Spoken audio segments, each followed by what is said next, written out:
Hello students, my name is Sonjit Rahul, lecturer civil, Government Polytechnic College Talwada, and the topic of this video is beam, type of beams and mainly classification of beam on the basis of structural design, that is singly reinforced beam and doubly reinforced beam. So first of all, beam क्या होता है? Beam एक structural member है. Beam is a structural member which carries transverse load. वो वाला structural member जिसके ऊपर एक ट्रांसवर्स लोड आएगा. सपोज ये आपका कोई बीम है, इसके ऊपर जो लोड आना है वो ट्रांसवर्स होगा. ट्रांसवर्स का मतलब load at right angle to its axis. Suppose आपकी ये बीम की एक्सिस है, तो जो लोड की डायरेक्शन होगी वो इस एक्सिस के 90 डिग्री होगी. उस लोड को ट्रांसवर्स लोड बोलते हैं. जब कई बार आपका ये लोड इंक्लाइन भी हो सकता है, इंक्लाइन एट सम एंगल.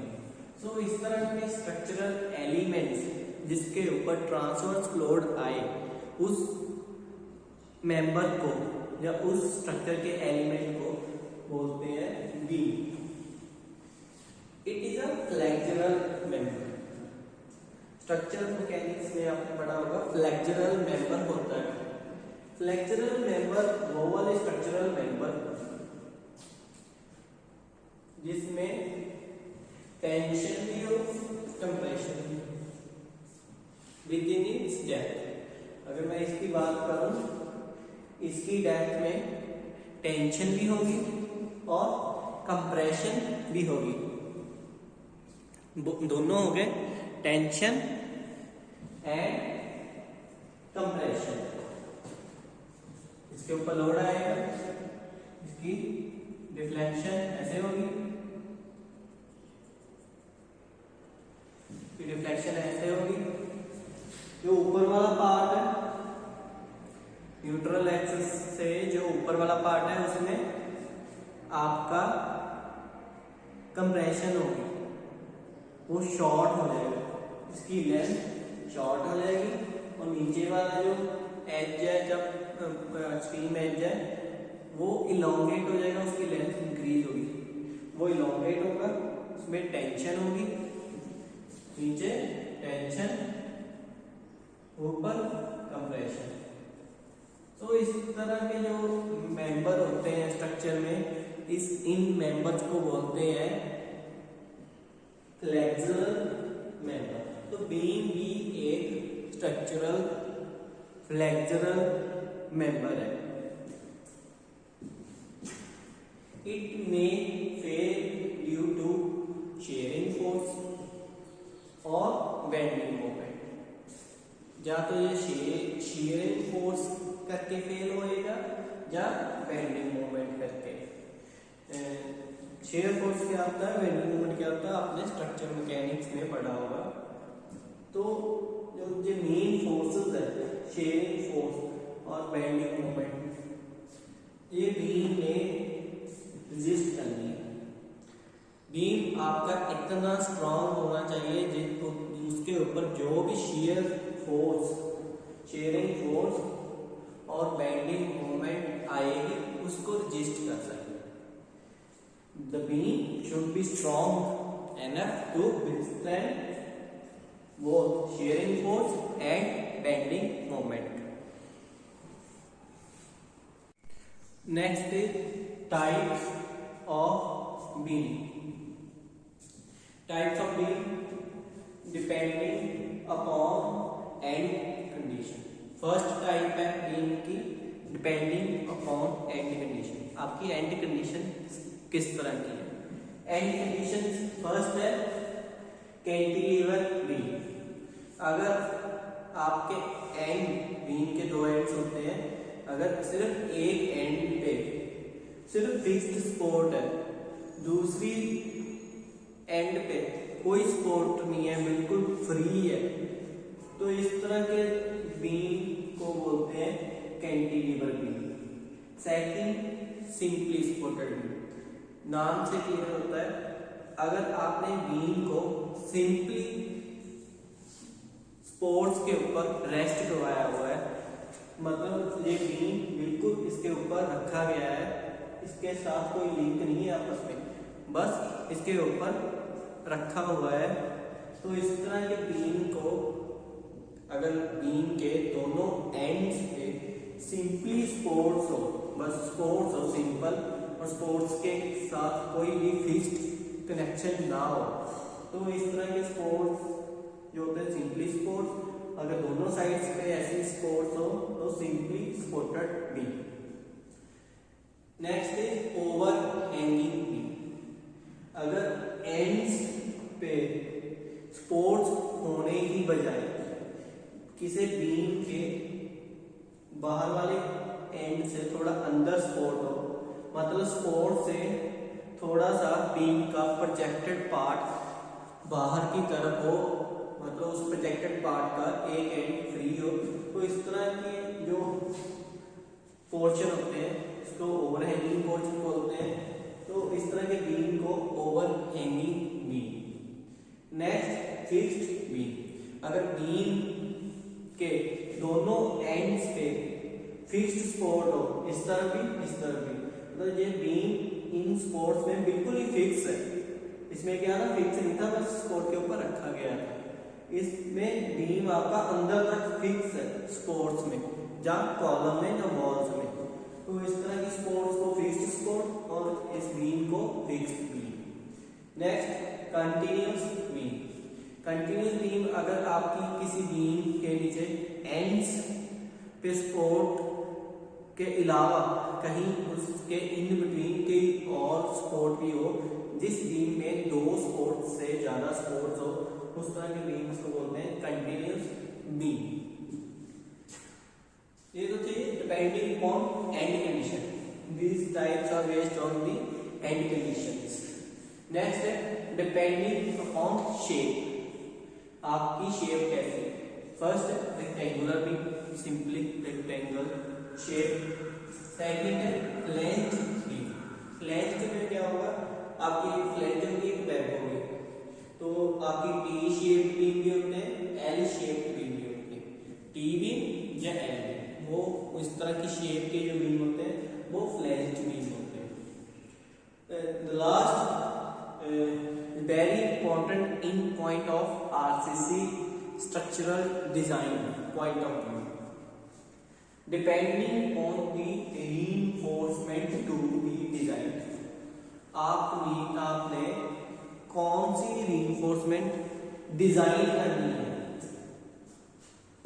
उसके बेसिस पे बीम को क्लासिफाई किया, singly reinforced beam, doubly reinforced beam. अगर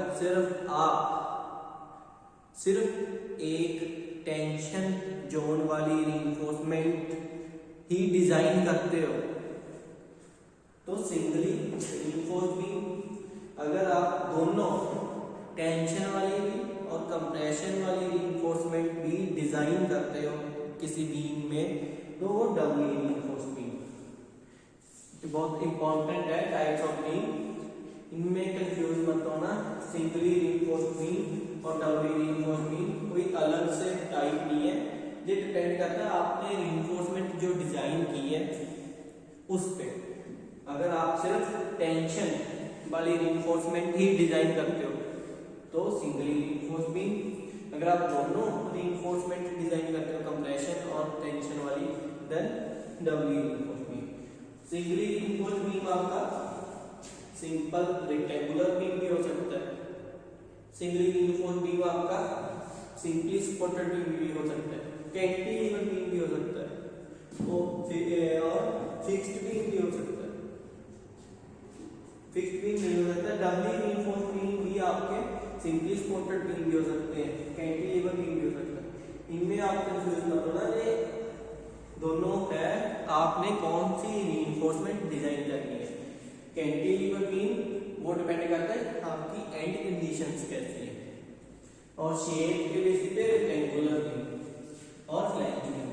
रीइंफोर्समेंट कौन सी डिजाइन करनी है उसमें क्लासिफिकेशन है, सिंगली रीइंफोर्स्ड बीम और doubly reinforced beam. Next is singly reinforced beam. The RCC beam, RCC reinforced steel concrete, in which steel reinforcement is designed only for tension. लेकिन इस तरह की डेफिनेशन आपको मुझे लगता नहीं किसी बुक में मिलेगी। बुक में लिखा होता है in which the steel reinforcement provided only in tension zone, लेकिन ऐसा हर वक्त नहीं होता। The RCC beams in which steel reinforcement is designed only for tension zone, जिस RCC बीम में आपकी स्टील reinforcement सिर्फ टेंशन जोन के लिए ही डिजाइन की जाती है, उस तरह के बीम को सिंगली रीइंफोर्स्ड बीम बोलते हैं। लेकिन स्टील रीइंफोर्समेंट आपने दोनों जोन में प्रोवाइड करनी है, but still reinforcement is provided in both zone, that is tension zone and compression zone. अगर मैं कोई क्रॉस सेक्शन देखूं किसी सिंगली रीइंफोर्स्ड बीम का,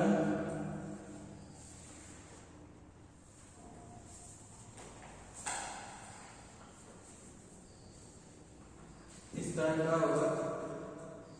सपोज आपने टेंशन, कोई सिंपली सपोर्टेड बीम है में टेंशन नीचे होगी, तो आपने डिजाइन की स्टील रीइंफोर्समेंट सिर्फ टेंशन पार्ट के लिए, ये आपकी स्टील रीइंफोर्समेंट है मेन। तो आपने शियर स्टिरप्स भी प्रोवाइड करनी है, shear stirrups to resist the shear force. Shear stirrups आप अकेली मेन लॉन्गिट्यूडनल रीइंफोर्समेंट के साथ प्रोवाइड नहीं कर सकते, ऊपर भी तो कोई लॉन्गिट्यूडनल रीइंफोर्समेंट प्रोवाइड करनी पड़ेगी। या main tensile steel that is longitudinal, along the length।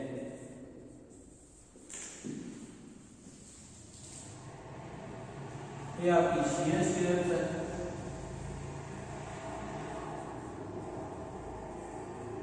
आपने जो डिजाइन करनी है वो सिर्फ ये वाली main tensile steel that is longitudinal reinforcement to resist the tensile stresses. लेकिन शियर स्टिरप्स भी आपने प्रोवाइड करनी है, तो शियर स्टिरप्स को ऊपर हैंग करने के लिए, पकड़ने के लिए कुछ बार्स तो प्रोवाइड करनी पड़ेगी। जो बार एक्स्ट्रा से प्रोवाइड करनी है उसको बोलते हैं एंकर बार। मतलब स्टील रीइंफोर्समेंट आपने दोनों जोन्स में प्रोवाइड करनी है। स्टील रीइंफोर्समेंट आपने टेंशन जोन और कंप्रेशन जोन दोनों में प्रोवाइड करनी है, लेकिन जो आपका ये होगा डिजाइन आपने सिर्फ टेंशन जोन के लिए करना है। डिजाइन आपने मेन लॉन्गिट्यूडनल रीइंफोर्समेंट के लिए करना है, लेकिन ऊपर भी आपने बार्स प्रोवाइड करनी है जो आप बिना डिजाइन किए ऊपर शियर स्टिरप्स को हैंग करने के लिए एक्स्ट्रा से बार्स प्रोवाइड करोगे, उन बार्स को आपने एंकर बार्स बोलोगे। सपोज आपके पास कोई सिंपली सपोर्टेड बीम है, सिंपली सपोर्टेड बीम में जो टेंसाइल स्ट्रेसेस होंगी वो बॉटम पोर्शन में होगी। कोई सिंपली सपोर्टेड बीम है, तो ये नीचे को तो सिंपली सपोर्टेड बीम में क्या होगा, आपकी बेंडिंग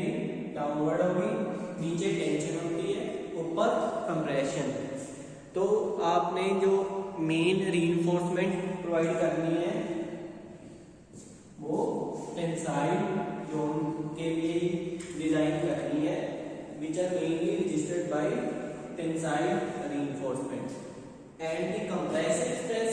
इसमें जो कंप्रेसिव स्ट्रेसेस आएंगी जो भी डेवलप होंगी वो टॉप पोर्शन में डेवलप होंगी, वो किसने रजिस्ट करनी है, बाय कंक्रीट अलोन। जो आपकी सीमेंट कंक्रीट होगी उसने आपकी कंप्रेसिव स्ट्रेसेस को रजिस्ट करना है, जो आपकी टेंसाइल स्ट्रेसेस जब आएगी वो आपने वो जो टेंसाइल रिइंफोर्समेंट होगी वो रजिस्ट करेगी। ठीक है, ऊपर आपकी कंप्रेशन होनी है, नीचे टेंशन होनी है। कंप्रेशन की वजह से जो स्ट्रेसेस प्रोड्यूस होंगी डेवलप होंगी वो रजिस्ट करनी है सिर्फ कंक्रीट में। जो टेंशन पोर्शन में स्ट्रेसेस डेवलप होंगी वो रजिस्ट करनी है टेंसाइल स्टील रीइंफोर्समेंट में। कैंटिलीवर बीम में सिंपली सपोर्टेड बीम का रिवर्स हो जाता है। तो ये कोई कैंटिलीवर बीम है तो इसकी रिफ्लेक्शन डाउनवर्ड ऐसे होगी। तो इसमें ऊपर वाला पोर्शन इलॉन्गेट होता है, ऊपर आपकी टेंशन होती है, नीचे कंप्रेशन।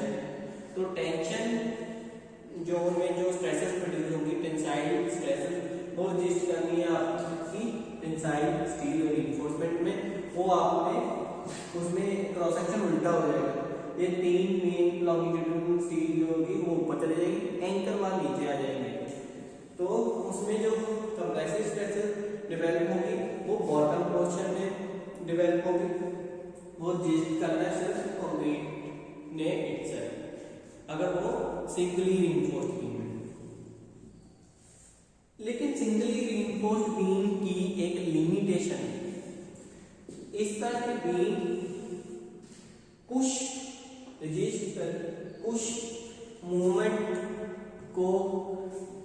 कुछ मूवमेंट की वैल्यू को ही रजिस्ट कर सकती है। एक सर्टन वैल्यू होती है, एक लिमिट होती है, इतनी movement of resistance he resist कर सकते हैं, उसको बोलते हैं अल्टीमेट मूवमेंट ऑफ रेजिस्टेंस या लिमिटिंग मूवमेंट ऑफ रेजिस्टेंस। कुछ वैल्यूज होती है इससे ऊपर सिंगली रीइंफोर्स्ड बीम मूवमेंट को रजिस्ट नहीं कर पाते।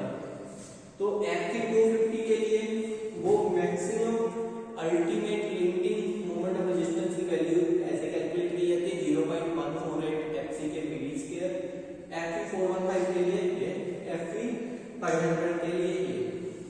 और ये इसकी लिमिटेशन है, सिंगली रीइंफोर्स्ड बीम की एक लिमिटेशन है। इसकी जो मूवमेंट ऑफ रेजिस्टेंस कैपेसिटी है वो एक सर्टेन लिमिट है, अप टू सर्टेन लिमिट तक तो ये रजिस्ट कर सकती है, लेकिन उस वैल्यूज के बाद अगर कोई बेंडिंग मूवमेंट आ जाए तो ये रजिस्ट नहीं कर सकती, वहां पर आपका सिंगली रीइंफोर्स्ड बीम फेल हो जाता है। तो उसकी सेकंड ऑप्शन होती है doubly reinforced beam. Next is doubly reinforced beam. The RCC beams in which steel reinforcement is designed for both tension zone and compression zone। वो वाले बीम जिसमें आपने मेन रीइंफोर्समेंट को डिजाइन करना है और बोथ जोन के लिए, टेंशन जोन के लिए भी, कंप्रेशन जोन के लिए भी। इस तरह के बीम्स को डबली रीइंफोर्स्ड बीम बोलते हैं। डबली रीइंफोर्स्ड बीम का कंसेप्ट क्या है? मैंने सिंगली रीइंफोर्स्ड बीम में बताया आपको कि सिंगली रीइंफोर्स्ड बीम की एक लिमिटेशन होती है कि एक सर्टेन वैल्यू ऑफ मोमेंट को ही रजिस्ट कर सकते हैं। एक लिमिटिंग मोमेंट ऑफ रेजिस्टेंस होती है सिंगली रीइंफोर्स्ड बीम की, depending on grade of steel. Different grade के लिए एक पर्टिकुलर वैल्यू है कि सिंगली रीइंफोर्स्ड बीम इतनी value of moment of resistance कर सकता है। लेकिन अगर आप अप्लाइड मोमेंट किसी बीम के ऊपर इस एंजुलिंटिंग की वैल्यू से ज़्यादा आ जाए, आपके बीम के ऊपर लोड ही इतना ज़्यादा है जो सिंगली रिइंफोर्स्ड बीम की मैक्सिमम अल्टीमेट वैल्यू थी रेजिस्टेंस की, उससे भी ज़्यादा हो जाए, तो आपका सिंगली रिइंफोर्स्ड बीम तो फेल हो जाएगा। तो आपके पास दो अल्टरनेटिव्स अवेलेबल है, या तो आप विड्थ एंड डेप्थ में से, वो विड्थ तो सिंगल टाइप है, डेप्थ का स्केयर है, या तो आप बीम की डेप्थ इंक्रीज कर दो। अगर आपकी सिंगली रिइंफोर्स्ड बीम लोड की वजह से फेल हो रहा है, एंजुलिंग अप्लाइड मोमेंट जो आप निकाल रहे हो एंजुलिंटिंग से ज़्यादा आ रहा है, तो आपके पास दो अल्टरनेटिव्स अवेलेबल है। आप बीम के सेक्शन की डेप्थ इंक्रीज कर दो। डेप्थ इंक्रीज करने से क्या होगा, एंजुलिंटिंग की वैल्यू इंक्रीज करेगी। विड्थ आप इंक्रीज कर सकते हो, लेकिन कई बार वॉल के ऊपर बीम होता है, तो वॉल की जितनी थिकनेस होती है आप बीम की भी उतनी थिकनेस रखना चाहते हो, या ज़्यादा चौड़ा नहीं करना चाहते। एफसी की वैल्यू भी आप इंक्रीज कर सकते हो, that is characteristic strength of concrete, लेकिन उसकी भी लिमिटेशन है। आपने इस पर्टिकुलर काम के लिए यही ग्रेड ऑफ कंक्रीट यूज करना है, उस वहाँ पर अवेलेबिलिटी नहीं है किसी और ग्रेड ऑफ कंक्रीट की। M25 आप यूज कर सकते हो, लेकिन M25 से ऊपर वाला ग्रेड यूज करने के बाद आपके पास मटेरियल्स की अवेलेबिलिटी नहीं है। सपोज आप ना तो कैरेक्टरिस्टिक्स कंप्रेसिव स्ट्रेंथ कंक्रीट की इंक्रीज कर सकते हो, ना ही विड्थ इंक्रीज कर सकते हो, तो आपके पास बचा क्या, डेप्थ। अगर आपके पास पॉसिबिलिटी है तो डेप्थ को इंक्रीज कर दो, तो अभी आप डबली रिइंफोर्स्ड बीम में जाने की कोई जरूरत नहीं है। लेकिन कुछ आर्किटेक्चरल कंसीडरेशंस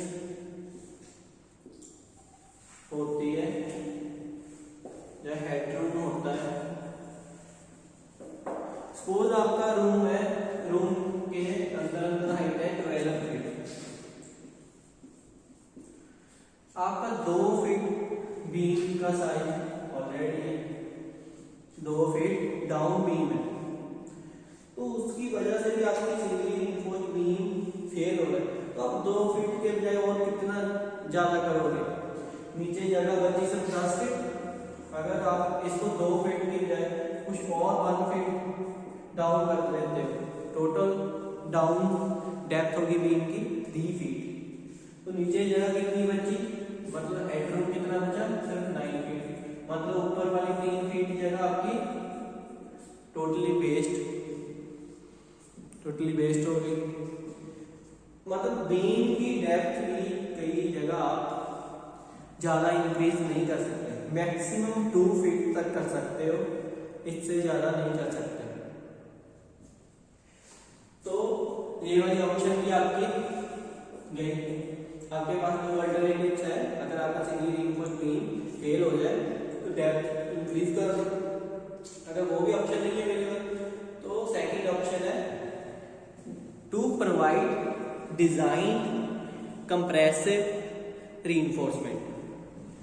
कंप्रेशन रिइंफोर्समेंट तो आपने प्रोवाइड करनी है, लेकिन डिजाइन जब करनी है, डिजाइन कंप्रेशन रिइंफोर्समेंट, मतलब बीम की स्ट्रेंथ आपकी कम थी, आपने और स्टील रिइंफोर्समेंट प्रोवाइड कर दिया, नीचे भी और ऊपर भी। इससे क्या होगा, उनके स्टील डक्टाइल मटेरियल है, इस जितनी इसकी टेंसाइल स्ट्रेंथ ज्यादा होती है, कंप्रेसिव स्ट्रेंथ भी इसकी और ज्यादा होती है। तो अगर आप ऊपर भी टेंसाइल स्टील प्रोवाइड करते हो, नीचे और प्रोवाइड करते हो, तो इससे क्या होगा, overall strength, flexural strength increase होगी बीम की, टेंसाइल स्ट्रेंथ भी इंक्रीज होगी, कंप्रेसिव स्ट्रेंथ भी इंक्रीज होगी। तो आपके पास यही ऑप्शन बचता है, डिजाइन कंप्रेसिव रिइंफोर्समेंट। पहले आप कंप्रेशन रिइंफोर्समेंट डिजाइन करो और वो प्रोवाइड करो। In case of singly supported beam, singly reinforced के केस में नहीं, डबली रिइंफोर्स्ड बीम में जो भी टेंसाइल स्ट्रेसेस डेवलप होंगी वो रेजिस्ट होगी टेंसाइल रीइंफोर्समेंट से। तो जो कंप्रेसिव स्ट्रेसेस प्रोड्यूस होंगी वो रेजिस्ट करनी है कंक्रीट एंड कंप्रेसिव स्टील दोनों में। लेकिन सिंगली रीइंफोर्स्ड बीम में क्या था, आपकी जो भी कंप्रेसिव स्ट्रेसेस थी वो रेजिस्ट करती थी सिर्फ कंक्रीट अलोन, कंक्रीट अकेली रेजिस्ट करती थी। इसमें क्या होगा, कंप्रेसिव स्ट्रेसेस रेजिस्ट करनी है कंक्रीट और कंप्रेसिव स्टील दोनों ने मिलकर। सो डबली रीइंफोर्स्ड बीम को अनइकोनॉमिकल कंसीडर किया जाता है क्योंकि इसकी कंप्रेसिव स्ट्रेंथ इतनी ज्यादा हो जाती है कि फुल कंप्रेसिव स्ट्रेंथ यूटिलाइज ही नहीं हो पाती, फुल कंप्रेसिव स्ट्रेंथ यूटिलाइज ही नहीं हो पाती, इसीलिए आप इसको अनइकोनॉमिकल भी कंसीडर करते हो। लेकिन maximum value of compression reinforcement आप कितनी डाल सकते हो कंप्रेशन वाले फेज में, वो भी आप 4%। नीचे टेंसाइल रीइंफोर्समेंट भी आप मैक्सिमम कितनी डाल सकते हो, maximum 4% of cross sectional area. That's why doubly reinforced beam आप प्रोवाइड करते हो, क्योंकि सिंगली रीइंफोर्स्ड बीम की एक पर्टिकुलर वैल्यू होती है, इतनी वैल्यू को रजिस्ट कर सकता है। लेकिन अगर आपकी अप्लाइड मोमेंट ही उससे ज़्यादा हो जाए, लोड इतना ज़्यादा हो जाए, तो सिंगली रीइंफोर्स्ड बीम फेल हो जाएगा। तो आपके पास दो ऑप्शन बचती हैं, या तो आप डेप्थ इंक्रीज कर दो या उसको डबली रीइंफोर्स्ड बीम में कन्वर्ट कर दो। आई होप आपको सिंगली रीइंफोर्स्ड बीम और डबली रीइंफोर्स्ड बीम क्लियर हो गया।